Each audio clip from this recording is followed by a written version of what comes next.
of this assignment, this is what we first did. We first went over this right here.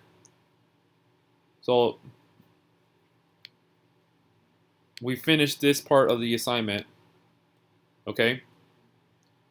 Again, in order to do the second part, please make sure you have all this information down. All right. Including this.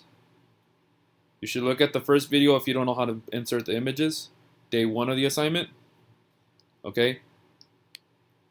And you guys, the class finished this by themselves. Okay. In order to understand how to do this, you have to know what a vassal is. So a vassal is another name for a servant in feudalism. So for example, let's say I am a knight. My vassal, my servant, is the serfs. Now, I am also a vassal to someone else. I am a vassal to the lords, and also I am a vassal to the king. Okay? So when you look right here in relation to see who is your vassal or who you are a vassal to, look at the pyramid. Okay? The only one that isn't a vassal to anyone is the king. Okay? Now, if you want to know how to right here explain the relationship, what is the relationship between them, you'll have to go back to this right here and the reading right here, feudalism reading. Okay? I will recommend you to read the section that you have to read as a group. Okay? So this is what you'll do. All right? And you'll finish doing this assignment right here. And that's what they did. And then I assigned them to groups. Okay? And so this is Life in the Middle Ages. And then we did Life in the Middle Ages Part 2. So to know who your group is, click right here on class 2 to 7, and it tells you right there. So it's color-coded. All right? You all should have received an email if someone asking you to go on Google Hangouts. Okay? You're going to chat right there with your group members. Okay? And the reason why you need to be in groups. So let's say purple is king, green is lords, red is knight, and yellow is serfs. So for those people, you will read the information on the PDF. Okay? The instructions as for a group. As a group, you will come up with a story and character that represents the feudal class you are given. You all need to imagine yourself living during that time. So that means no technology, no plumbing, constantly being raided by Vikings. Really hard to basically read and write.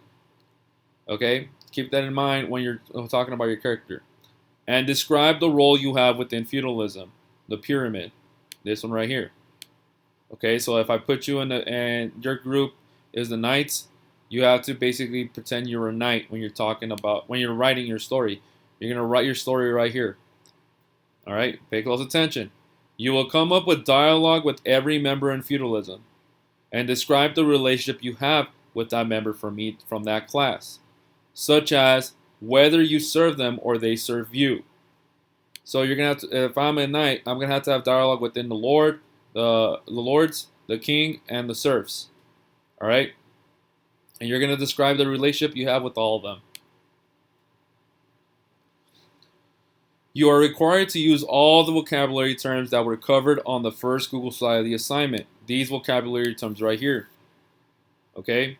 So when you're talking about the king, you could talk about the divine right theory. You can include that there. You could also include the manor. When you're talking about the lords, that they are given a fief, a piece of land, then you could just mention that. When you're talking about if you're a knight or anyone else, or if you're a serf, you could say, I am a vassal to this person, or they are my vassal. They are my servant. Okay? That's easily how you can use the terms. You'll have 4 points for that will be given. You are required to use all vocabulary. Yeah, we just stated that. You'll all have to write down the same story. So everyone in your group must have the same story when you guys turn this in. All right? And two different members from your group will have to say the story on Flipgrid. We won't worry about that just right now. Okay? We won't worry about that right now. Just focus on writing the story. We will present these stories in class, and below is the grading rubric. So the grading rubric is right here for the story portion. Okay, for the story portion. Okay? And that was it. That is all we did today. If you need to go on Google Hangouts, you just look up Hangouts. And it should pop up the first thing. Okay? That's how you guys are going to communicate. I'm going to put another video on further instructions.